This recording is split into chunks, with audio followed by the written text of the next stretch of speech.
धन भी है और धर्म भी है। उस धन का प्रयोग कैसे करना है, भूखे को भोजन कराकर कितने खुश होना है, कितने खुश, प्यासे को पानी पिलाकर कितनी प्रसन्नता हासिल कर ले, किसी का इलाज कराकर रोगी से उस रोग से मुक्त कर कर उसके कितना आनंद ले ले। भूख है, भोजन है पर भूख नहीं है, बिस्तर है पर नींद नहीं है, और आज लोगों के पास धन है पर धर्म नहीं है। पर जिसको देखना है एक बार श्री रसिक लाल जी माणिक चंद जी धारीवाल परिवार में आकर देखो कि धन भी है तो धर्म भी है, दोनों। धन के साथ में धर्म भी इनके भीतर, संस्कार भी इनके भीतर।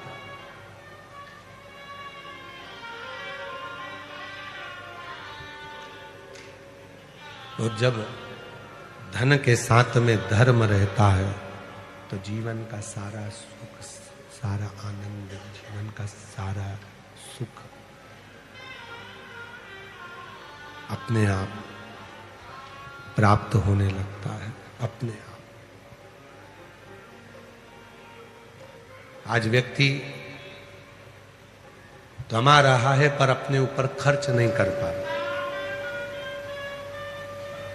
और शिव जी ने बहुत सुंदर कथा में वर्णन किया है। शंकर जी की कथा कहती है, कमाओ पर अपने ऊपर खर्च भी करो।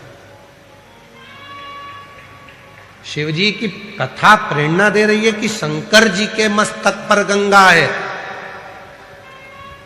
गंगा दूसरे के पास बाद में पहुंच रही है, पहले शिव जी के ऊपर वो गंगा स्नान करा रही है। पहले अपने ऊपर खर्च करो, स्वयं पर। पिताजी कीपैड मोबाइल चला रहे हैं और बेटा एप्पल का चला रहा है।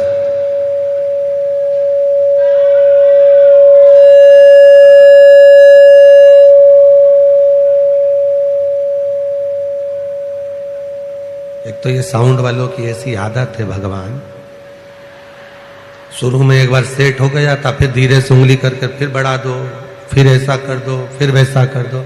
एक बार जब सेट हो गया था, कथा अच्छी चल रही थी, तो उसमें हरकत करने की जरूरत क्या है तुमको?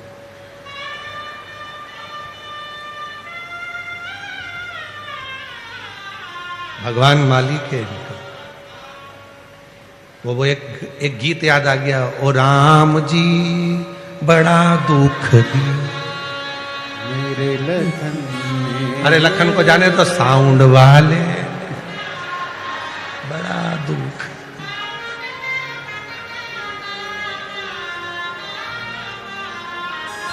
और क्या बोले? बहुत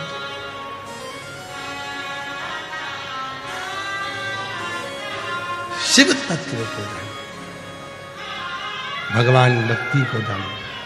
और जब भगवान की अविरल भक्ति, प्रेशर बड़ा अंदर को बोलो, भगवान की अविरल भक्ति जब जीवन में सुख देती है। हम कहें फिर रसिकलाल जी का ये पवित्र परिवार, धाड़ीवाल परिवार में धन के साथ में धर्म,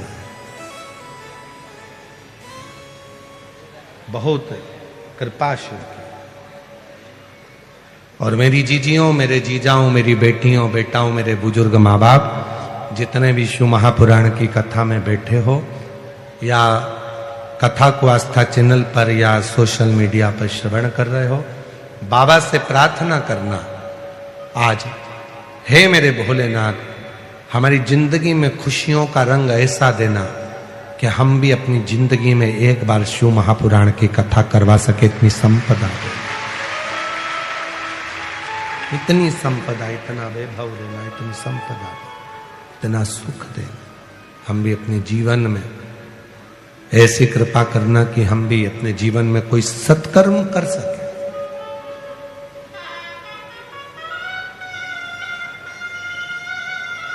सुख,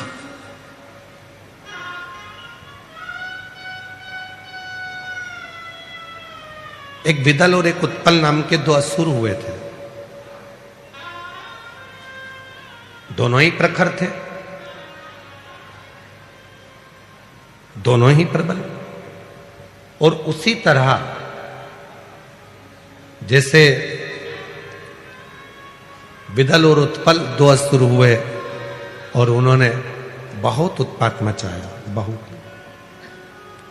उसी तरह 2 असुर और हुए, हेती और प्रहेती। एक का नाम था हेती और दूसरे का नाम था प्रहेती।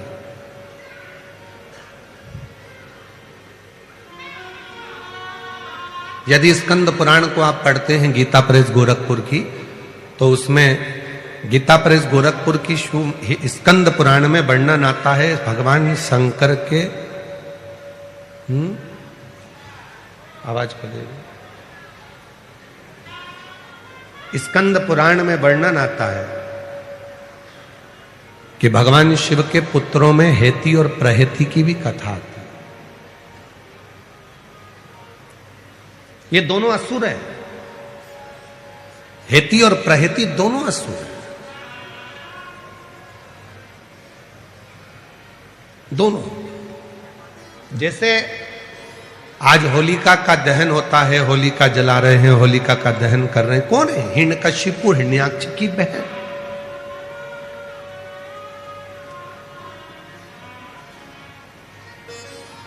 कभी आपने विचार करा कि जब ये राक्षस की बहन थी तो इसकी पूजन करने की जरूरत क्या थी? होली की पूजन 2 बार होती है, एक जलने से पहले और एक जलने के बाद। लोग सुबह पूजन करने जाते हैं, कोई जलने के बाद पूजन करने जाता है। एक जलने के पहले होली की पूजन होती है और एक जलने के बाद होती है। कभी तुमने विचार किया कि होली की पूजन जलने के पहले किसकी होती है और जलने के बाद किसकी होती है? तो याद रखना, जलने के पहले जो होली की पूजन होती है वो हिरण्यकशिपु, हिरण्याक्ष की बहन होलिका की होती है, डूंडा की होती है। और जलने के बाद जो पूजन होती है वो भक्त प्रहलाद की होती है।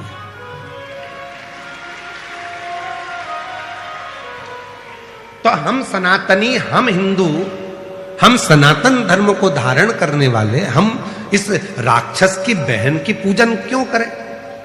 हिरण्यकशिपु की बहन की पूजन क्यों करें? तो शिव महापुराण में चरित्र आता है हिरण्यकशिपु की बहन का। श्रीमद् भागवत में भी चरित्र है, विष्णु पुराण में भी चरित्र है, नरसिंह पुराण में चरित्र है, स्कंद पुराण में चरित्र है। हिरण्यकशिपु की बहन का नाम था डूंडा। क्या नाम था? जम के बोलो, डूंडा। इसलिए होली में लकड़ी नहीं जलाते, मोटे मोटे डूंड जलाते हैं। मोटे मोटे जो लक्कड़ होते हैं उसको डूंड कहा जाता, तो वो जलाते होली में। लकड़ी नहीं, डूंड, मोटे मोटे लक्कड़।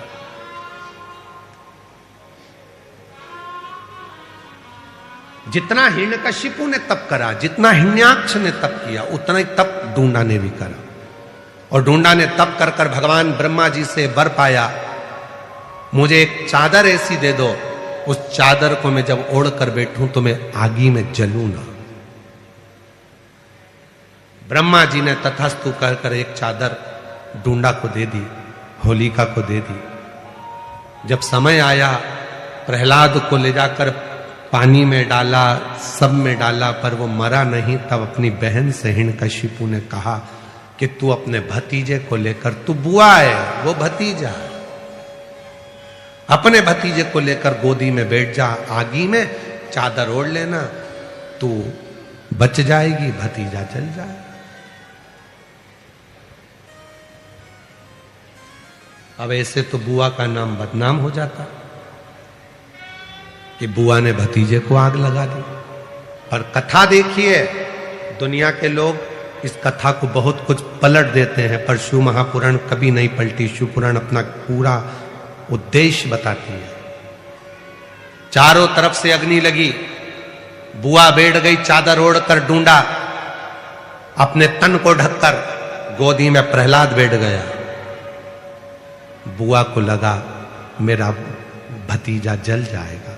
जब चारों तरफ से आग तेज होने लगी, भतीजा बुआ के गले लगा, तो बुआ ने अपनी चादर उतार कर अपने भतीजे पे डाल दी, खुद जल गई, अपने भतीजे को बचा। बुआ खुद जल गई, अपने भतीजे को बचा लिया। उस दिन से कहते हैं कि बुआ शादी में पहले बुआ को बुलाओ, फंक्शन हो तो बुआ को बुलाओ, अच्छा काम हो तो बुआ को बुलाओ, शादी में, ब्याह में, मंगल कार्य में सबसे पहले बुआ को बुलाओ। क्यों? क्योंकि बुआ जिस घर में आती है उस घर में दुआ देती है, बद्दुआ नहीं देती है। बुआ जब मंगल कार्य में, शादी में, विवाह में, फंक्शन में आती है तो उस घर के सारी बुराइयों को बुआ अपनी झोली में भरकर बाहर फेंक देती है और अपने भाई के घर में, अपने मायके में दुआ देती है, सब फलो फूलो, उन्नति करो। वो बुआ। अब बताओ, ऐसी बुआ की पूजन करोगे कि नहीं करोगे? जम के तो बोलो। इसीलिए हमारे यहां होली जलने से पहले, इसीलिए उसका नाम था डूंडा।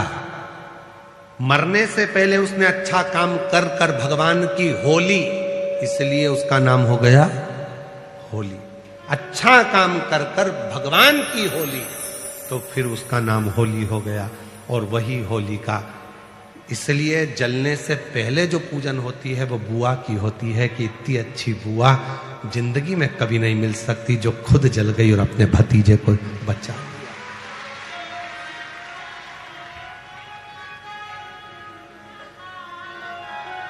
और होली जलने के बाद जो पूजन होती है वो प्रहलाद की होती है कि ये बच गया उसकी कृपा से।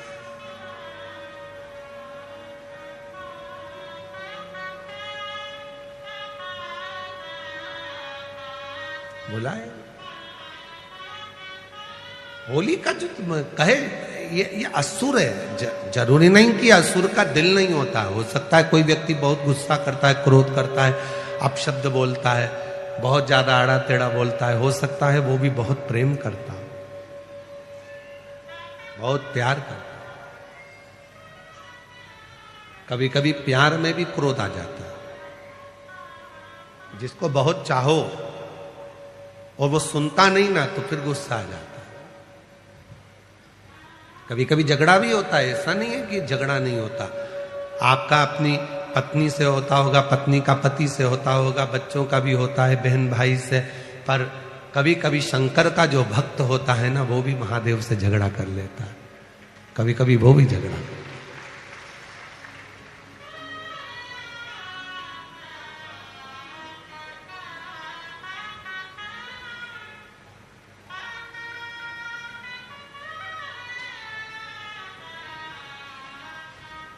गोरा जी को साथ राखे नंदी द्वारे थाड़ा जी।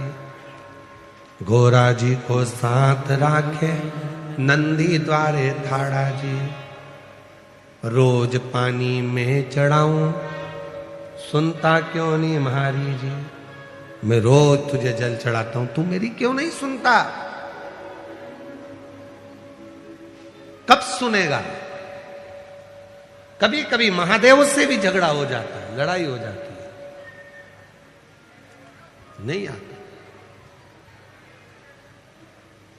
हेती और प्रहती ये दोनों असुर हैं, दोनों राक्षस हैं।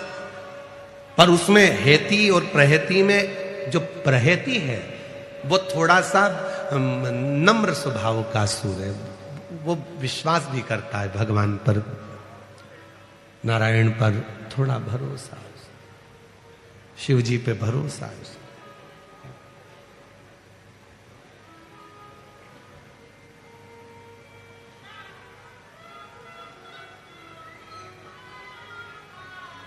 कोई कोई अपनी भक्ति को दिखा देता है, कोई कोई नहीं दिखाता है। एक पति पत्नी थे, बहुत अच्छे सेठ थे, बहुत पैसा था, खूब भोजन कराते थे। धर्म पत्नी अपने पति से कहती थी, देखो मैंने इतने सारे लोगों को भोजन करने बुलाया है, तुम दक्षिणा दो। पति कह देता, मैं नहीं दूंगा, तू दे। मैं मंदिर जाती हूं, तुम मंदिर चलो। पति बोला, मैं नहीं जाऊंगा, तू जा।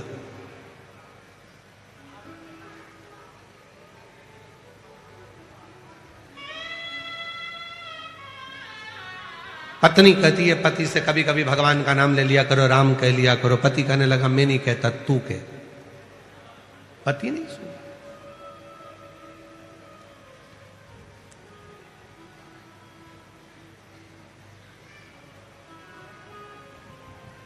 एक दिन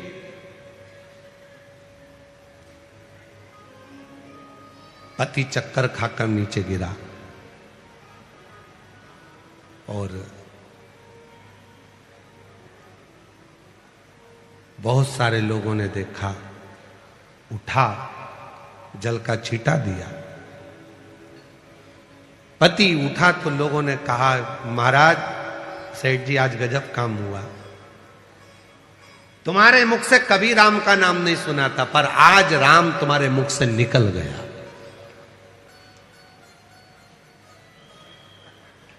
सेठ जी की आंख में आंसू भर गया, नेत्र बंद कर रहा है और सेठ जी ने कहा, सत्य बोलो, क्या मेरे मुख से राम निकल गया? हां, सबसे पूछ लो, आज आपके मुख से राम निकल गया। सेठ जी ने हाथ जोड़कर कहा, जिस राम को मैंने अपनी तिजोरी में छुपा कर रखा था, आज वो निकल कैसे गया? और सेठ जी ने प्राणों को त्याग दिया। जिस राम को मैंने छुपा कर रखा था, भक्ति दिखाई नहीं जाती, भक्ति को दिखाया नहीं जा सकता। मैंने जिसको अंदर छुपा कर रखा, उसे कैसे प्रस्तुत कर दूं?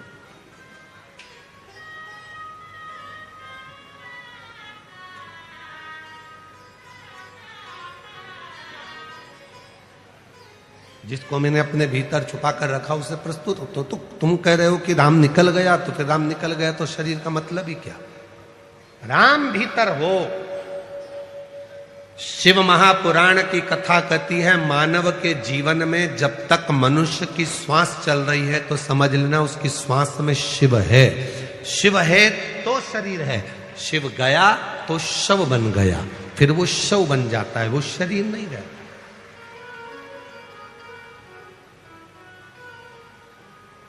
और करना क्या है? शिव जी के मंदिर में हम जाकर एक लोटा जल क्यों चढ़ाते हैं? आपको जल की महत्वता मालूम है? क्यों सीहोर वाला बाबा कहता रहता है कि एक लोटा जल सारी समस्या का हल? क्यों कहता है कि मंदिर जाओ, मंदिर जाओ, मंदिर जाओ, एक लोटा जल चढ़ाओ? क्यों? क्या पड़ी उनको? शिव महापुराण की कथा कहती है, जब श्वास रूपी शिव शरीर में रमण करता है तब तक शरीर है। शिव श्वास बंद हो जाती है तो शरीर शव बन जाता है। इस श्वास रूपी शिव को मंदिर में जो शिवलिंग होता है, वो पूरी सृष्टि का भाग होता है। उस पे जब हम जल चढ़ाते हैं, हमारी जो शिव रूपी श्वास निकलती है जल चढ़ाते समय, वो तरंगे शिवलिंग पर जब पड़ती है, तो ये शिवलिंग और ये श्वास का जब मिलन होता है, तो हमारी श्वासों में हम जो कामना करते हैं, वो कामना भोलेनाथ को पूरा करना ही पड़ता है। अगर वो पूरा ना करता, यदि वो कृपा की ना होती जो आदत तुम्हारी, तो सुनी ही रहती अदालत तुम्हारी। गरीबों के दिल में जो तुम जगह